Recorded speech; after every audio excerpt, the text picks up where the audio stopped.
오늘 우리에게 주신 하나님의 말씀은 말라기 1장 1절에서부터 8절까지 말씀입니다. 구약성경 1327페이지입니다. 말라기 1장 1절에서부터 8절까지 말씀입니다. 한 절씩 교독하겠습니다. 여호와께서 말라기를 통하여 이스라엘에게 말씀하신 경고라. 여호와께서 이르시되 내가 너희를 사랑하였노라 하나 너희는 이르기를 주께서 어떻게 우리를 사랑하셨나이까 하는도다. 나 여호와가 말하노라. 에서는 야곱의 형이 아니냐. 그러나 내가 야곱을 사랑하였고 에서는 미워하였으며 그의 산들을 황폐하게 하였고 그의 산업을 광야의 이리들에게 넘겼느니라. 에돔은 말하기를 우리가 무너뜨림을 당하였으나 황폐된 곳을 다시 쌓으리라 하거니와 나 만군의 여호와는 이르노라. 그들은 쌓을지라도 나는 헐리라. 사람들이 그들을 일컬어 악한 지역이라 할 것이요 여호와의 영원한 진노를 받은 백성이라 할 것이며 너희는 눈으로 보고 이르기를 여호와께서는 이스라엘 지역 밖에서도 크시다 하리이다. 내 이름을 멸시하는 제사장들아 나 만군의 여호와가 너희에게 이르기를 아들은 그 아버지를 종은 그 주인을 공경하나니 내가 아버지일진데 나를 공경함이 어디 있느냐. 내가 주인일진데 나를 두려워함이 어디 있느냐 하나 너희는 이르기를 우리가 어떻게 주의 이름을 멸시하였나이까 하는도다. 너희가 더러운 떡을 나의 제단에 드리고도 말하기를 우리가 어떻게 주를 더럽게 하였나이까 하는도다. 이는 너희가 여호와의 식탁은 경멸히 여길 것이라 말하기 때문이라. 만군의 여호와가 이르노라. 너희가 눈먼 희생 제물을 바치는 것이 어찌 악한지 아냐며 저는 것 병든 것을 드리는 것이 어찌 악한지 아니하냐. 이제 그것을 너희 총독에게 드려보라. 그가 너를 기뻐하겠으며 너를 받아 주겠느냐. 아멘. 이 시간 담임 목사님 나오셔서 우리를 사랑했습니까? 라는 제목을 말씀 전할 때 많은 은혜 받으시길 바랍니다.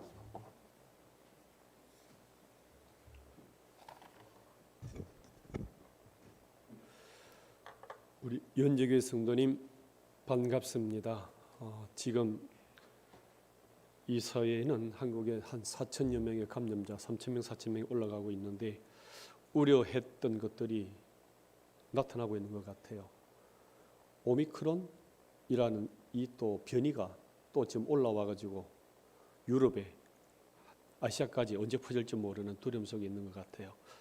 뭔가 이제 좀 풀릴까 하는데 이 잠재되어 있던 이런 변이들이 또 기승을 부리니까 참 미래를 알 수 없는, 내년에는 이게 어떻게 될는지 우려가 될 정도로 걱정이 됩니다. 이런 가운데 오늘 예배드리신 우리 연직의 모든 성도님들은 하나님을 만나시고 하나님이 인도해 주시는 풍성한 은혜, 치료 많이 경험하시는 귀한 시간 되시기를 예수님 이름으로 축복합니다.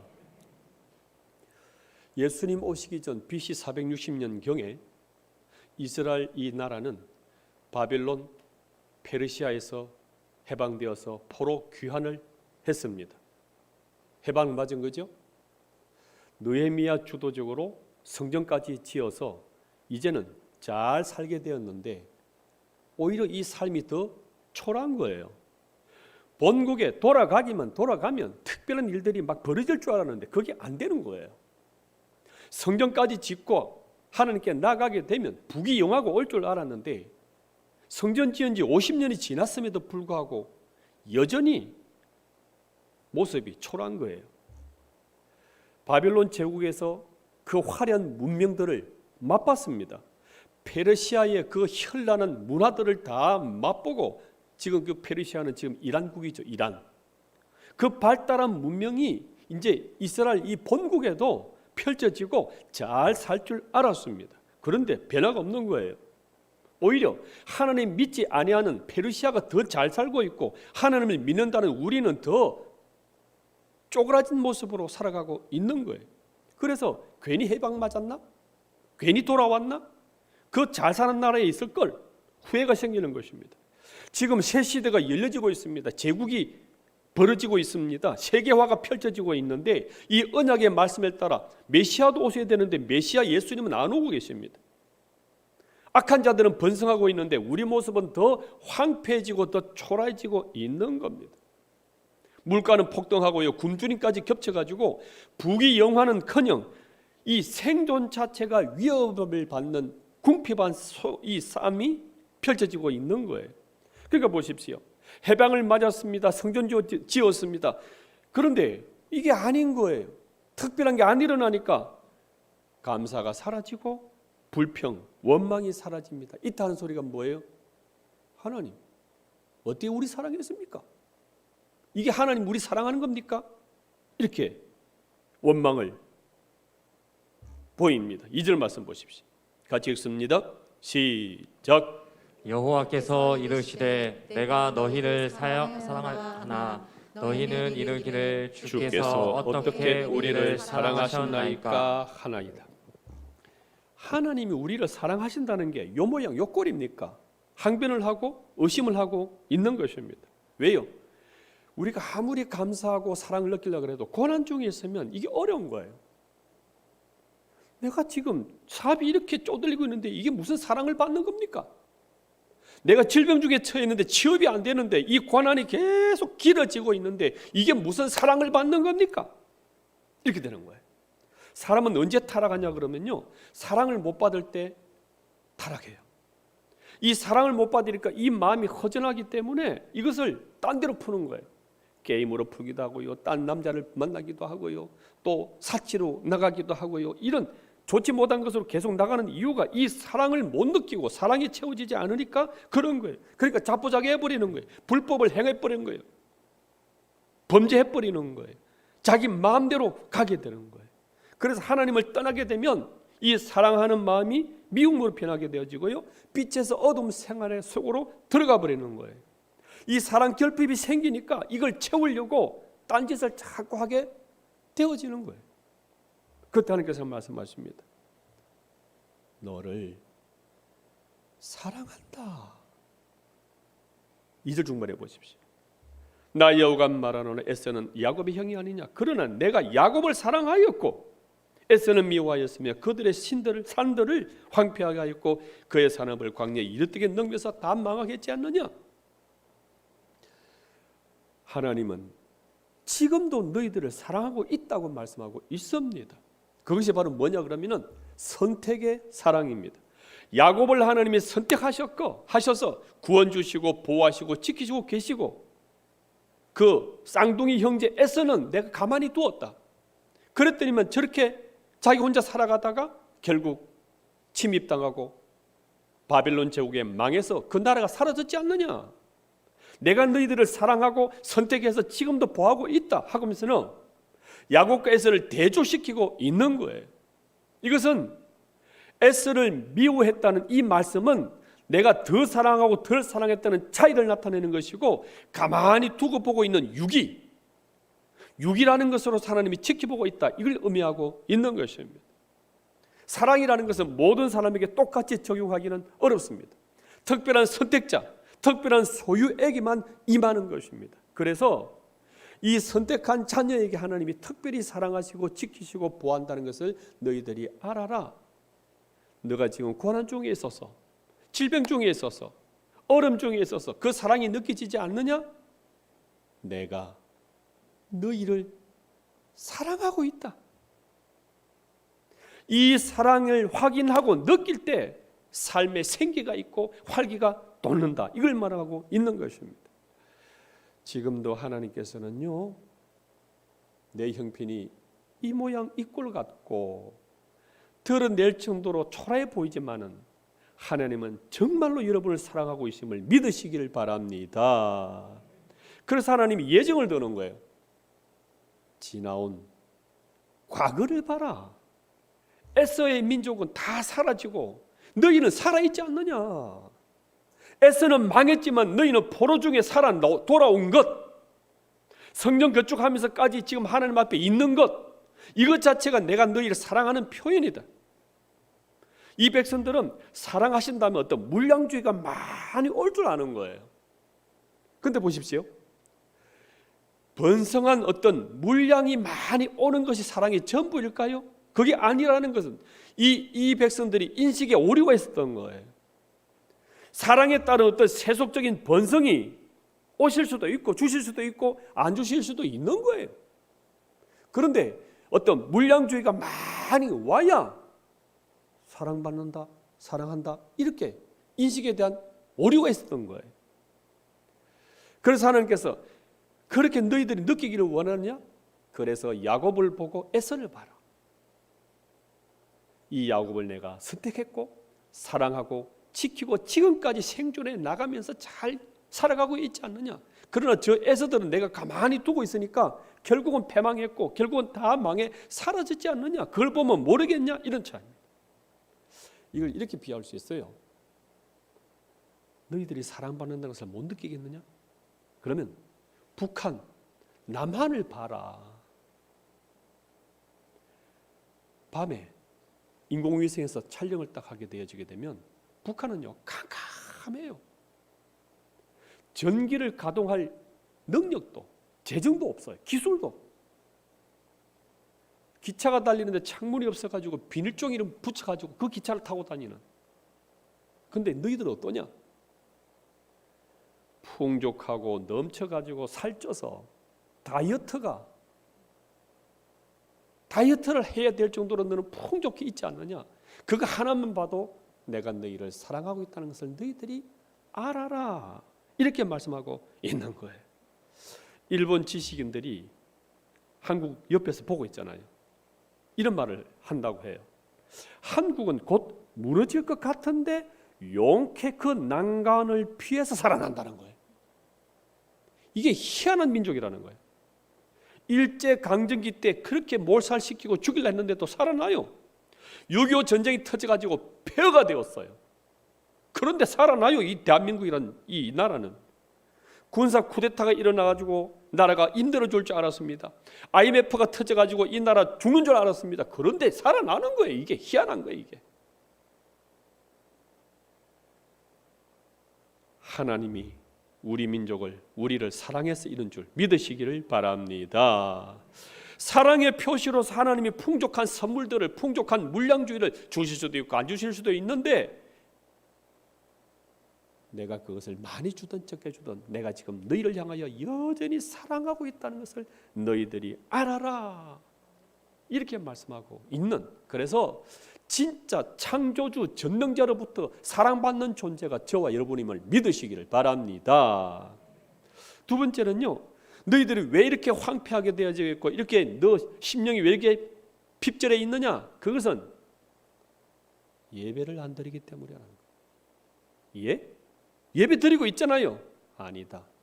그 예배 내가 지금 받을 수 없는 불량한 예배라는 거예요. 6절 말씀 보십시오.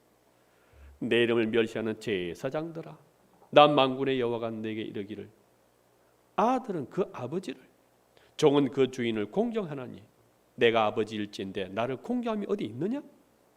내가 주인일진데 나를 두려함이 있느냐? 하나 너희는 이르기를 우리가 어떻게 언제 주의 이름을 멸시하였나이까 하는도다. 이 하나님을 멸시하고 하나님의 이름, 인격을 무시했던 것은 곧 예배를 소홀히 했던 것입니다. 예배를 무시했던 것입니다. 예배라는 모양은 있지만 마음은 없는 거예요.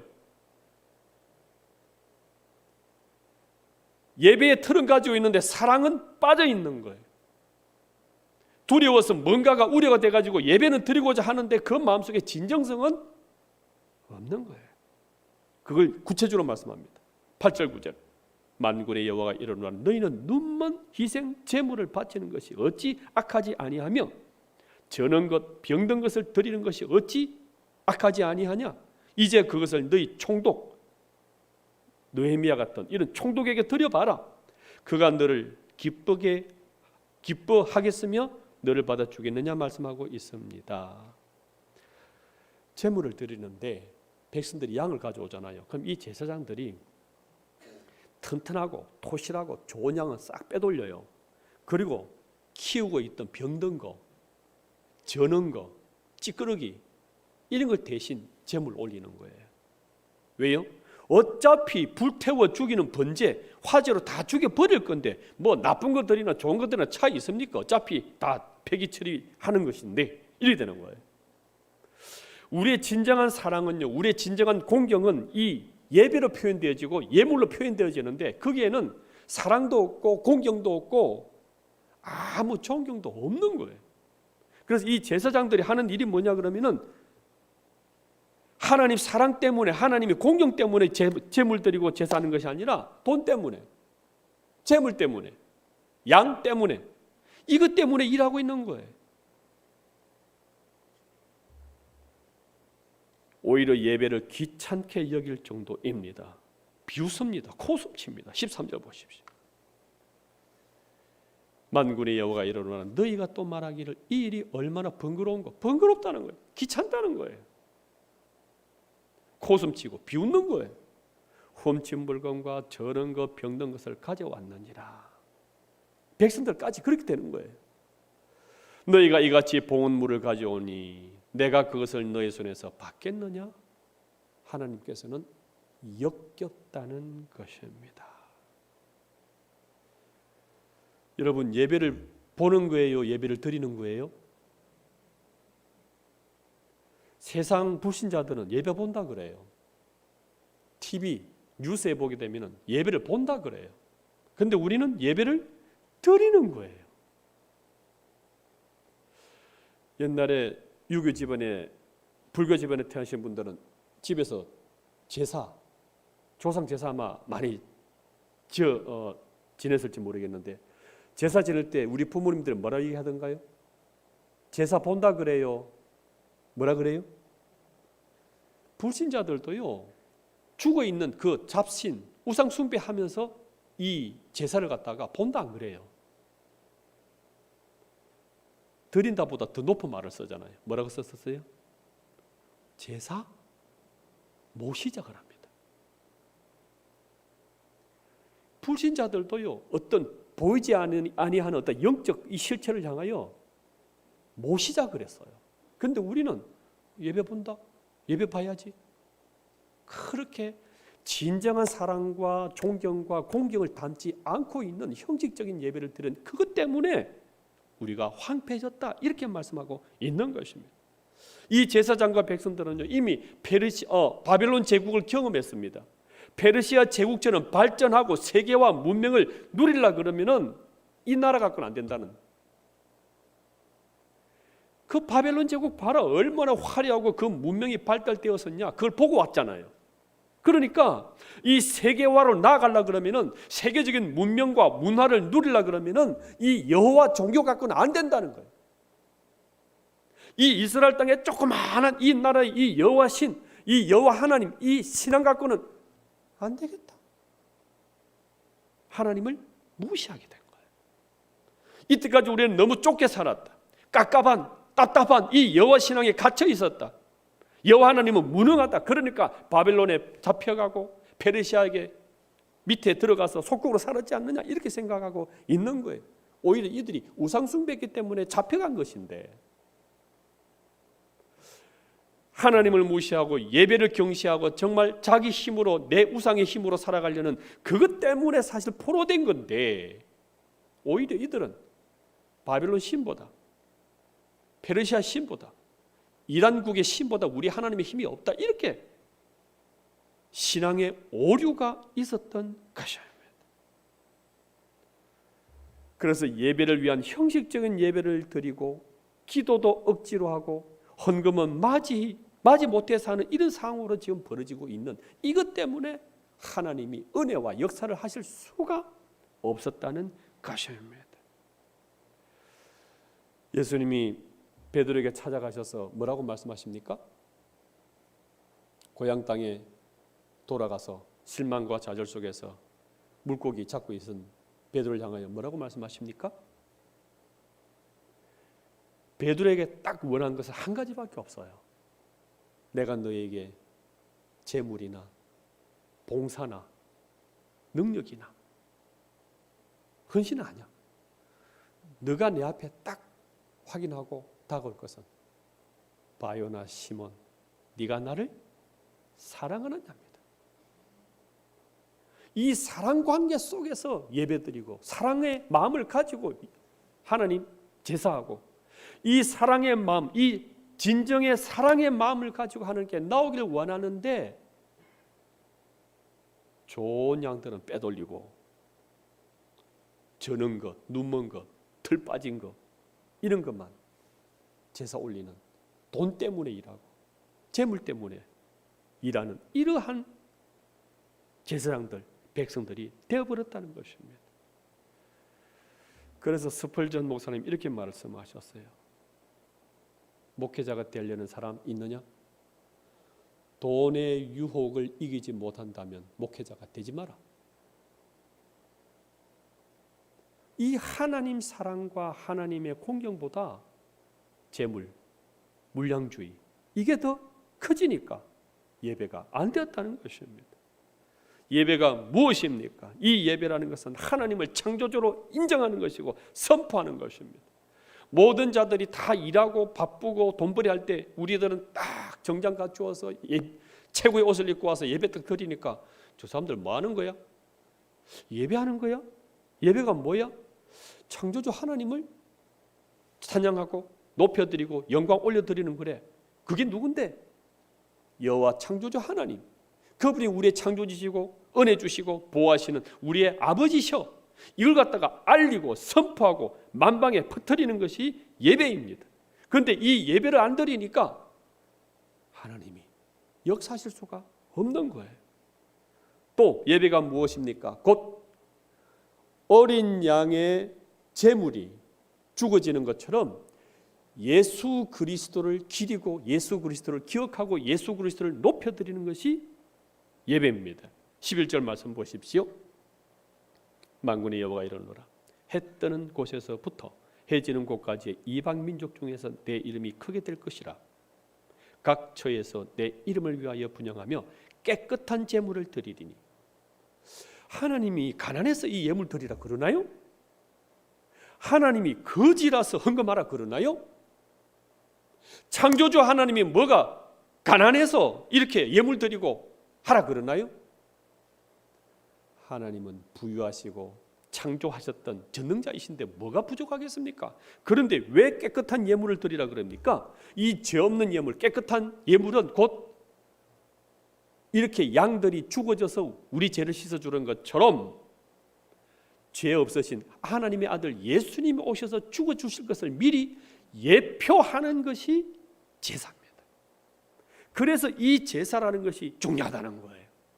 이 예배라는 것이 대신 십자가 죽어주실 죄 없는 거룩한 제물로 오셔서 이 땅에서 십자가 죽어주실 예수 그리스도를 알고 영접하고 찬양하고 그 부활의 권능을 올려드리고 높여드리는 이것이기 때문에 중요한 예물이다, 제사다 말씀하고 있는 것입니다. 또한 14절에서 이렇게 말씀합니다. 짐승 떼 가운데 무엇이 있다 그랬습니까? 암컷이 아니에요. 수컷이에요. 그 서원하는 일에 흠 있는 것으로 속여 내게 드리는 자는 저주를 받으리. 수컷으로 안 드리는 거예요. 수컷이 좀 크잖아요. 그러니까 돈이 되거든요. 조그마한 새끼들, 흠 있는 거, 저는 거, 눈먼 거, 털 빠진 거 이런 걸 드리는 거예요. 그런데 왜 하나님께서 수컷으로 드리라고 그랬습니까? 남자 여자를 대표하는 것이 수컷이에요. 모든 인류를 대표하는 것이 남자 수컷이에요. 그래서 이 땅에 예수님은 수컷으로 오셔야 돼요. 남자로 오셔야 돼요. 그래서 이 제사 예배라는 것은요, 예수 그리스도를 철저히 증거하고 알리고 선포하고 높여드리는 그것이 귀중한 예배인데, 이 예배를 무시하는 것이고 예수님을 무시하는 것이고 우리의 구원을 무시하게 되기 때문에 이 예배를 드리지 않는 성도에게 하나님이 복을 주실 수가 없는 거예요. 수컷은 못 드릴 망정 그냥 흠 있는 거 이걸로 때우고, 이러니까 이것이 곧 제사를 멸시하는 것이고 예수님을 멸시하는 것이고 구약의 여호와 하나님을 무시할 뿐만 아니라 지금 신약에 있어서 예수님을 무시하는 일이 되었다, 이렇게 말씀하고 있습니다. 이러니까 은혜도 응답도 능력도 생기도 없는 거예요. 9절 말씀 보십시다. 만군의 여호와가 이르노라 너희는 나 하나님께 은혜를 구하면서도 은혜를 구해도 내가 너에게 줄 수가 없다는 거예요. 우리를 불쌍히 여기소서. 그렇게 하지만 불쌍히 여기서 은혜를 주실 수가 없다는 거예요. 너희가 이같이 행하였으니 내가 너희 중에 하나님들 받겠느냐? 이 예배를 받을 수가 없다. 그래서 은혜도 긍휼도 능력도 베풀 수가 없고 줄 수가 없는 이 지경까지 왔다. 이렇게 말씀하고 있는 것입니다. 그래서 하나님께서는 오늘 우리 십계명 같이 낭독했잖아요. 안식일을 기억하여 거룩히 지키라는 거예요. 왜? 이 안식일 속에 주일 성수 속에 하나님의 복이 다 들어가 있거든. 이 예배를 통해서 하나님의 큰 은혜와 예배된 것을 다 주시는데 이 하나님의 뜻을 알려주시기도 하고요, 은혜 베푸시기도 하고요, 능력 주시기도 하고요. 이 예배 속에 다 들어가 있는데 이걸 갖다가 형식적으로 장난치듯이 이렇게 예배 드리니까 이들이 다 황폐하게 되었던 것입니다. 이 코로나가 오니까요 얼마나 핑계가 좋아요. 예배 뭐 대충 안 드리려니 두렵고 드리자니 마음은 없고 그래서 그냥 앉아서 영상으로 대충 해봐. 이런 것이 얼마나 많을 거예요. 기독교 서구 사회학자들은 이렇게 말합니다. 사회, 국가가 건강한지는 3, 4, 이 세 가지 직업 가진 사람들 보면 알 수 있다는 거예요. 첫째는 변호사예요. 변호사는 약자를 대변하기 때문에 변호사가 많아야 된다는 거예요. 판사, 검사보다도 변호사가 많아야 된다는 거예요. 그래야 약자들을 살릴 수 있기 때문에 건강한 사회 된다는 거죠. 두 번째는 의사입니다. 의사가 많고 의사가 잘 살아야 된다는 거예요. 왜? 그 병자들 고치고 치료해 주려고 그러면은 이 의사들이 많고 건강해야 된다는 거예요. 세 번째, 목사가 많고 건강해야 된다는 거예요. 왜요? 성도와 예배와 은혜를 베풀려고 그러면은 목사가, 제사장이 이러한 직업에 있는 분들이 이 교회와 제사와 예배를 잘 감당해서 건강해야 된다 이렇게 말하고 있는 이유가 여기 있는 거예요. 그래서 하나님의 은혜 주시고 역사하시고 능력 주시고 인도해 나가시는 이 모든 부분들을 잘 이끌어가고 그걸 잘 드리고 할 수 있는 이 예배가 이렇게 중요하다. 이걸 우리에게 지금 말씀하고 있는 것입니다. 2010년도에 10월 13일 날 칠레라는 나라 산호세 광산에서 갱도가 무너졌어요. 하루아침에 그 광산의 갱도가 무너져 버리니까 33명이 이 광부가 지하 700m 밑에서 갇히게 된 거예요. 그 뭐 죽게 된 거죠. 그래서 칠흑같이 어두운 절망과 살아보려는 그 사투 속에서 이 광부들이 거기서 하루하루 버텨나가고 있습니다. 그런데 이들이 뚫고 내려가서 조사해 보니까 아직까지 살아있더라는 거예요. 그래서 이것이 매스컴에 알려지게 되어지고 칠레 나라에서는 모든 장비를 다 동원해 가지고 이제 구조하자. 그래 했는데 69일 만에 69일까지 33명이 그대로 살아있더라는 거예요. 우리 삼풍백화점 무너졌을 때 하루 만에 3일 만에 거의 다 뭐 죽었잖아요. 기껏 8명, 9명 이렇게 구조밖에 안 됐잖아요. 그런데 700m 밑이라면 이거는 소망이 없는 거예요. 그래서 전 세계 사람들이 마음을 졸이면서 그 TV 지켜보는 가운데 한 명씩 하면서 구조해서 끌어올리고 있는 그 상황이 펼쳐진 것입니다. 사진 한번 보셨습니까? 이 구조 현장입니다. 여기서 나중에 이제 간증을 들어보니까 작업 반장되는 루이스 우르주아라는 사람은요 69일 동안에 전체를 작업 반장으로서 지휘를 했다는 거예요. 안에 있다 보면 짜증나고 성질나고 다투잖아요. 그래서 싸우는 사람들끼리 4그룹으로 나눠가지고 분리시켜놨다는 거예요. 싸우지 말라고. 4가지 분리시키고 싸움을 방지한 거예요. 그 중에 한 사람이 뭐냐 그러면은 마리오 고메제라는 사람인데 이 사람은 기도 반장이에요. 63세 이 사람은 정신적 지주로서 기도해야 된다. 하나님이 역사하도록 기도해야 된다. 그래서 3명씩 11개 팀 33명을 조를 나누는 거예요. 그리고서는 수시로 기도해라. 불안이 오냐? 두려우냐? 거긴 좀 어둡습니다. 불이 없습니다. 그냥 칵하면 떠듬 이렇게 그냥 69일을 버티고 살아가고 있는 거예요.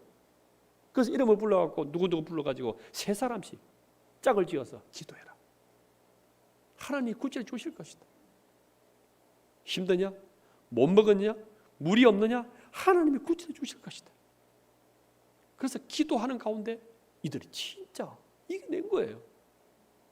그 기도의 힘 가운데 하나님이 구원해 주신 줄 믿으시기를 바랍니다. 그래서요, 이 사람을 끌어올리는데 1시간에 한 명씩 끌어올리는 거예요. 워낙 깊고 이 장비를 한다는 게 어렵다 보니까. 그래서 지하 700m에서 한 명씩 하면서 끌어올리니까 전 세계 사람들이 바라보면서 이 구초를 보면서 박수치고 환호하고 와 이렇게 하고 있는 감사를 그냥 하나님께 올려드리는 거죠. 중요한 것은 이렇게 큰 감사와 흥분이 있었다면 광산 갱도도 무너지지 않고 평안히 살고 있는 우리는 얼마나 감사해야 될까. 69일 동안 어둠 속에 갇히지 않고 태양 아래 잘 살고 있는 우리는 얼마나 감사해야 될까요? 죽을 갱도에서 살아난 것이 아니라 죽을 사고조차 없이 보호받고 있다면 얼마나 감사해야 되겠습니까? 사고 없이 코로나 병들지 않고 이렇게 평강히 건강히 잘 살고 있다면 얼마나 감사해야 되겠냐 이거예요. 이렇게 지키시고 사랑하시고 보호하시는 이 하나님께 감사의 예배, 은혜의 예배, 존경과 공개의 예배를 잘 드리시는 저와 여러분 다 되시기를 주의 이름으로 축복합니다. 찬송가 303장 찬양하시면서 준비하신 예물 드리도록 하겠습니다.